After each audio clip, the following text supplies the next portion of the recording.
Greetings and salutations, friends, and welcome back to yet more Warhammer 40k lore.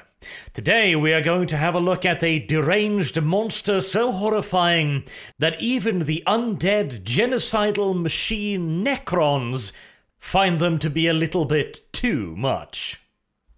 I speak, of course, of the Flayed ones. As the art undoubtedly already demonstrates, these are grisly creatures. Hell, even by 40k standards. Now, the 41st millennium is one of many monsters, and chaos, when done its full justice in, say, for example, the Demon Kolaba in the Ultramarine series, oh my. That will give any horror movie a run for its money. But usually, the terror aspects of 40k are quite downplayed. And that is not too surprising. It is, after all, somewhat difficult to truly find the dread in a situation when you're following around superhuman warriors like the Adeptus Astartes, or small armies of professional soldiers armed to the teeth in the Imperial Guard. Even the most hideous of night terrors, after all, have their malicious aura quite reduced by the light of 100 las rifles or the boom of a bolter. And yet, even so, there is something about the Flayed ones that is still disturbing. The idea of this metallic undead skeleton, this soulless murder machine that has no true reason for what it's doing. It can't eat the flesh it tears apart. It can't feel the blood splatter its metallic hide. It doesn't do it for some religious purpose. They are all universally insane. They couldn't even understand the concept of, say, corn, even if you explained it to them, whilst having your flesh flayed from your very bones. And I think that is the reason why I still find them so disconcerting. Because just looking at them, you immediately know that they have no purpose for what they're doing. Again, they're undead robots. They have no digestive system. They can't eat the skin. They can't enjoy or savor the texture or the taste. They don't do it for any discernible reason, and yet they never stop doing it. To peel the skin from living creatures, to tear apart their meat and drench themselves in their blood and smear their gory gibbets across themselves is the only thing they exist for. That's some spooky shit right there. But it does, of course, raise the question, how exactly did they come to be this way? Because the Necrons are, of course, living undead skeletons, most of them without any real mind of their own. As I talked about back during the War in the Heavens video and also the Necron video, all Necrons were once living, breathing creatures, a race known as the Necron tier. And a rather unfortunate bunch they were, living within a solar system where the local star was de facto poisonous. It was tearing their bodies apart and ravaging them with endless cancers. Even the wealthiest, the ones with the access to the best medical technology available, didn't live long. Within such a society, the quest for immortality became a big thing, and it just so happened that they ran into some entities that promised that they could fulfill the Necrons' wishes of living on forever in immortal, godlike bodies that would know no fear, no pain, and no disease. What these creatures, the Catans, failed to inform the Necron tier of is that this existence would be, by and large, as mindless mechanical skeletons. Whoopsie. Should have read the fine print, I suppose.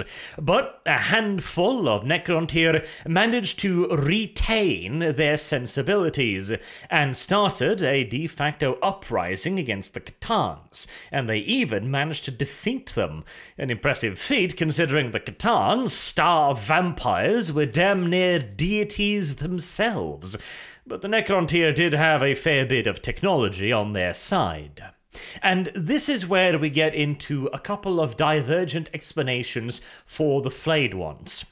Because you see, the Necrons underwent a major rework. The first iteration of the Necrons, with their codex, their troop choices, and their lore, was not very interesting, to put it diplomatically. And so they received a major rework to pretty much every aspect of their existence, down from the fluff to the models to the rules to pretty much everything. And the Flayed ones have received more than one, working over themselves, with varying degrees of success. And I actually prefer one of the older iterations. For you see, after the Great War in the Heavens between the Old Ones, the Catans, the Necron tier, and the various creations of the Old Ones, such as the Eldar and the Orcs, the Necron tier withdrew from the galactic stage, entering into a 65 million year long hibernation period, where they were all sealed within stasis caskets, so that for them it would feel like nothing more than a second before they were reawakened, and it would also keep them in perfect condition as the stasis fields in these vast underground tombs, tended to by armies of automatons, were designed to completely halt the passage of time for anyone within the stasis field. And I know that you know that a but is coming. Yes, indeed. Unfortunately, it would appear as if the stasis fields did not function for everyone. And so some unfortunate bastards were stuck completely awake, and yet also completely frozen and immobile for 65 million years. Yeah, that's likely to do a number on your psyche. How precisely that might lead to flaying and devouring the meat of one's enemies, well, I admit I'm not entirely sure about that, but you definitely would be cray-cray enough to do it. Another backstory that they have, which is also kind of cool, is that the original Flayed ones were part of a Necron strike group sent to dispatch one of the Catans. These de facto godlike entities were either destroyed or shattered into slivers and captured by the Necrons and used to power their technology and their weaponry. But in this particular case, the Catan in question, one known as Lelandu Gor the Flayer, he was deemed too dangerous to even attempt to capture, and so the strike force went in with the intent to destroy him right from the very get-go. Something that they did succeed in, but not before he could curse them all with a virus. This virus that is contagious, mind you, causes them to lose all sense of self, all sense of reason, and drives them to flay their enemies and drape themselves in their hides. Now, I will admit, that one's not bad either.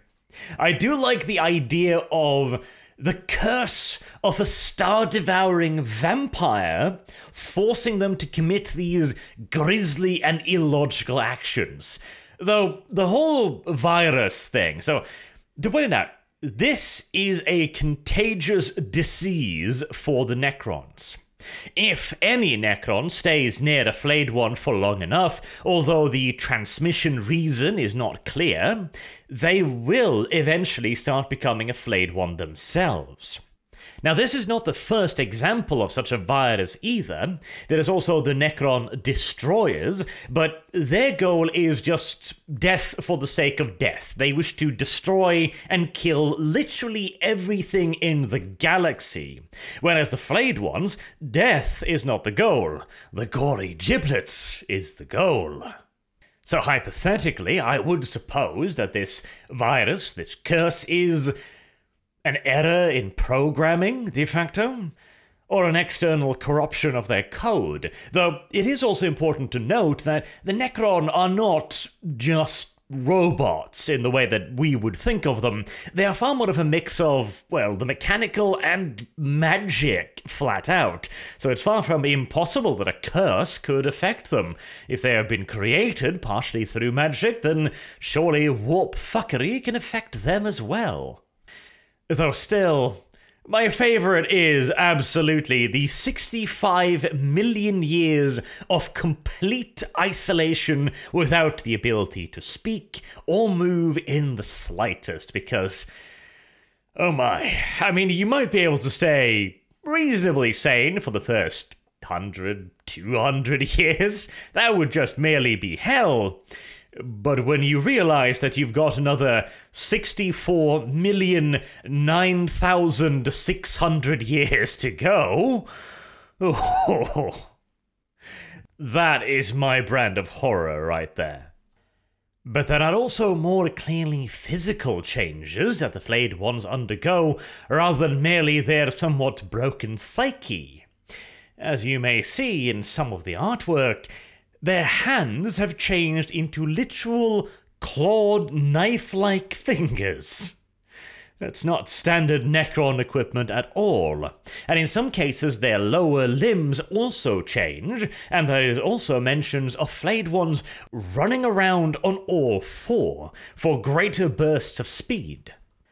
These transformations are all accomplished by the living metal bodies of the Flayed ones, the necrodermis, warping itself to better fit the sensibilities and roles of the Flayed one. However, it is also worth pointing out that despite these transformations, the one that the Flayed ones would like the most, the ability to actually devour their fallen foes, never happens. Which is an interesting little thing, is it not? The necrodermis is capable of reshaping the Flayed one's body to a pretty damn considerable extent, but allowing it to open its mouth? That never happens. Granted, the creation of an internal digestive tract, the ability to actually process the meat, etc., passing it and so on, is a lot more complicated than merely the ability to open a mouth and chew. It may simply be beyond the capabilities of the necrodermis to replicate such a system, or it could be an indication that the whole talk about the curse is far more credible than it at first seems. Whatever the truth is, it is of scant comfort to the poor bastards being torn limb from limb by the Flayed ones. Because whilst the necrodermis may not be able to create a functioning asshole, it is more than capable of creating razor-sharp flensing knife fingers and multi-jointed limbs for increased speed, turning the Flayed ones into superlative close-quarters combatants, able to both close with the enemy quickly and unleash a literal bucket's worth of attacks once they get stuck in. But Arch, I hear you yelp. If the Flayed ones have indeed lost all sense of reason, all sense of self, all sense of strategic thinking and logical thought process, and they are also shunned by wider Necron society due to the fact that they are contagious with a mind-break virus, how the hell do they ever get into combat? Surely the other Necrons wouldn't bring them along for fear of being infected, bearing in mind that when they're outside of combat, Necron warriors are kept in massive underground storage areas in various tomb worlds, shoulder to shoulder to shoulder. Is not an environment in which you would like to place something infectious. And indeed, no, the other Necron lords do not think well of the Flayed ones, and will not include them within their armies. What then about external power structures? Are there Flayed ones lords? Well, there is at the very least one we know of, but surely then they would also lose all sense of reason, correct? Well, with the exception of one, at least, that may be correct. We will touch upon this a little bit later, but there is actually a dynasty of Flayed ones. And finally, of course, if they do not have more than, as we know of, one dynasty, and other Necrons would never bring them willingly along into combat for fear of their own warriors being infected, and then the infection spreading yet further amongst their ranks, how the hell do they get to the war zones? Well, you see, the Flayed ones are actually capable of traveling through dimensions.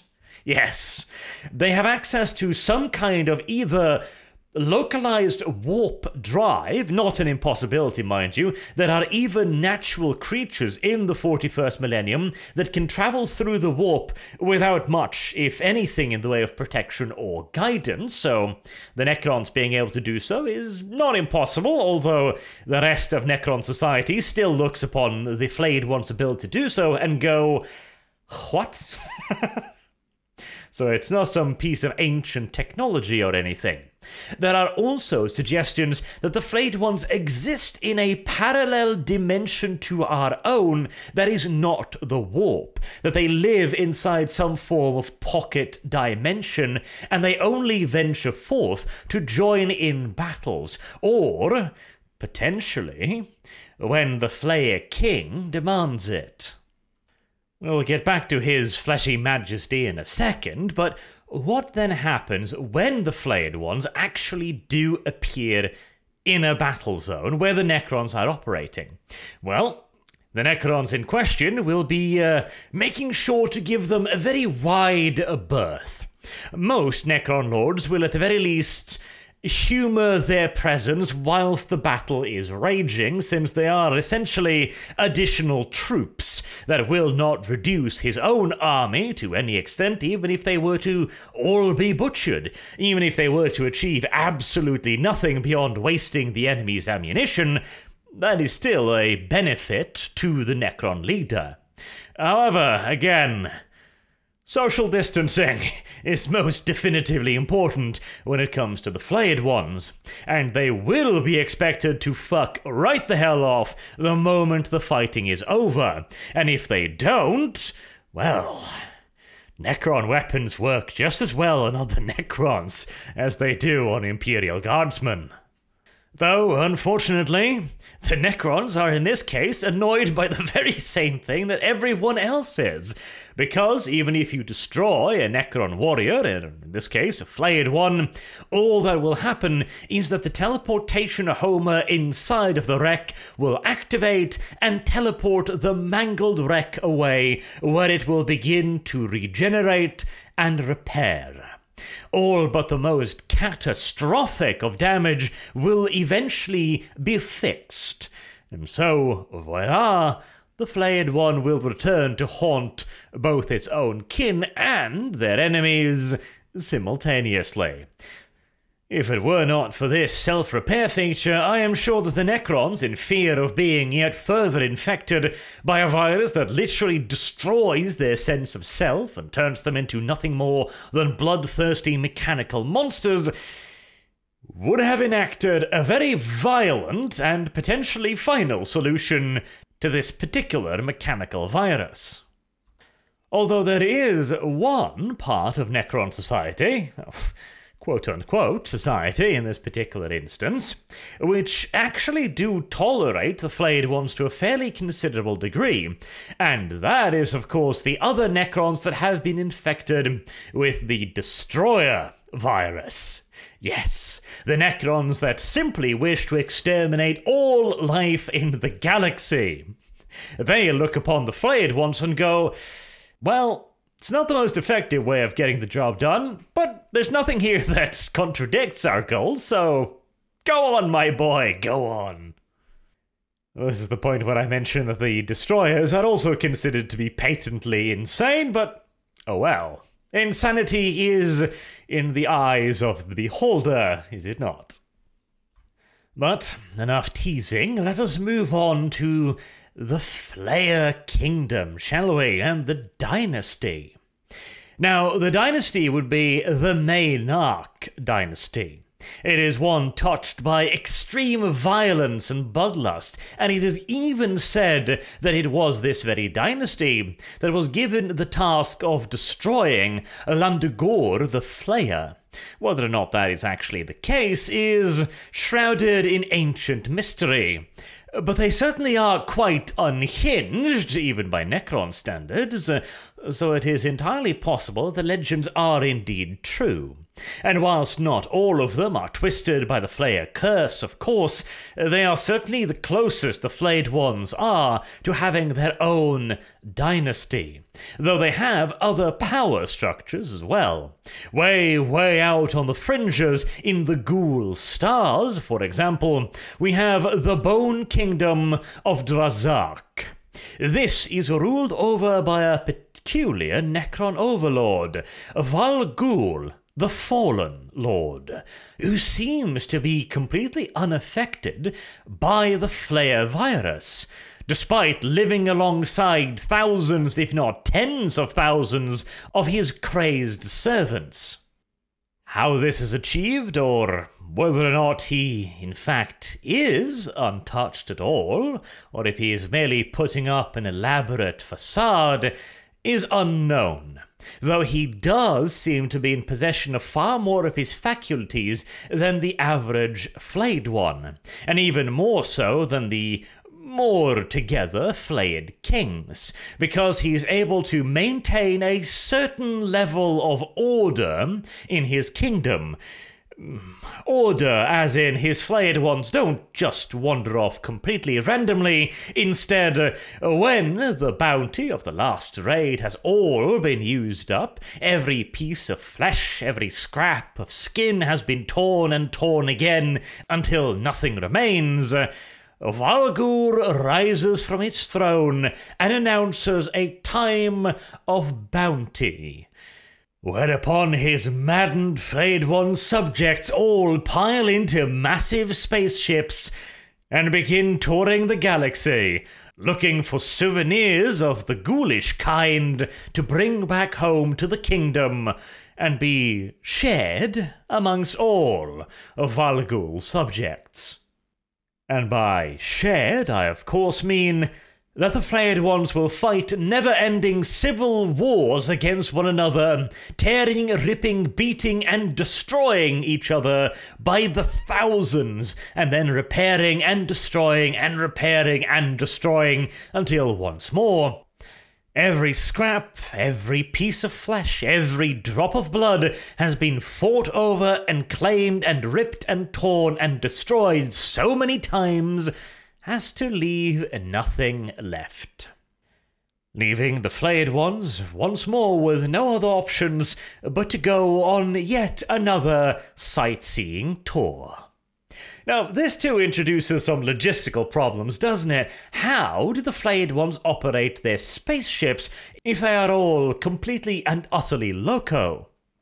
Not to mention, how does any worlds nearby remain even remotely intact with these things happening frequently?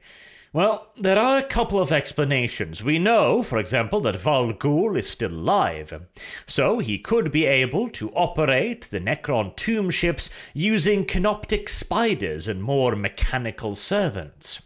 There is also the possibility that they do not raid just the nearby systems. Necron space travel is subject of some differing interpretations. I believe one of the older interpretations was the idea of dolmen gates. These are stone portals capable of tearing and opening into the Eldar webway, a weapon created by the ancient Necrontyr in the war against the Old Ones, allowing them to hijack the Old Ones and the Eldar's means of transportation for their own uses. But this can be a somewhat risky method of travel, because the webway itself will also actively resist any and all invaders. Another way of Necron travel is the idea of the inertialess drive. This is science fiction mumbo-jumbo that supposedly allows an object to travel through space without any friction whatsoever. Real space, mind you, as well, with absolutely no friction. Now, as far as modern-day science is concerned, this would appear to be a literal impossibility on essentially every level. Because it would require you to avoid every single molecule, every single particle of the spaceship and its occupants to never strike another particle or another molecule in the galaxy whilst it is traveling. Unlikely. Very, very unlikely. And of course, we can simply just say it's science fiction. They say it works, and so it works. But here's the thing. For me, at least, for science fiction to be good science fiction, it has to function within the universe that has been created. And since the 41st millennium appears to be a universe made up of atoms and particles, etc., as we know it, again, this would be in direct contradiction to that. That's why I'm fine with the warp, because the warp, at least as far as we know, don't exist in our world, and therefore they can make up whatever they want surrounding it, as it is literally another dimension. But details. Utilizing either one of these modes of travel, either the Dolmen Gates or the inertialess drive, the Necron fleets of the Flayed One Kingdoms could easily be able to raid far, far, far, far outside of the Ghoul stars, and therefore not run the risk of entirely depopulating the local sector. Now, the Imperium is by and large an uncaring machine, not overly bothered by the problems of individual planets or indeed entire systems on occasion. But I would suppose that continued Flayed Ones raids that happen, we would have to assume every few years, I'd guess. Well, that sounds like a pretty damn good reason to declare the entire area of space surrounding this tomb world as a no-go zone. Or at the very least, one of considerable risk to anyone silly enough to populate it. And hey, to be fair, even then it probably would not be the most dangerous place to live in the 41st millennium. That says more about the setting, though, than the place, I suspect. And with this, I hope you have a bit of a better understanding of the Flayed Ones in the 41st millennium. Until next time, I have been Arch. Thank you all very much for watching. If you liked it, please do consider giving it a like and sharing the video around to help out the YouTube algorithms. And as always, have a good day.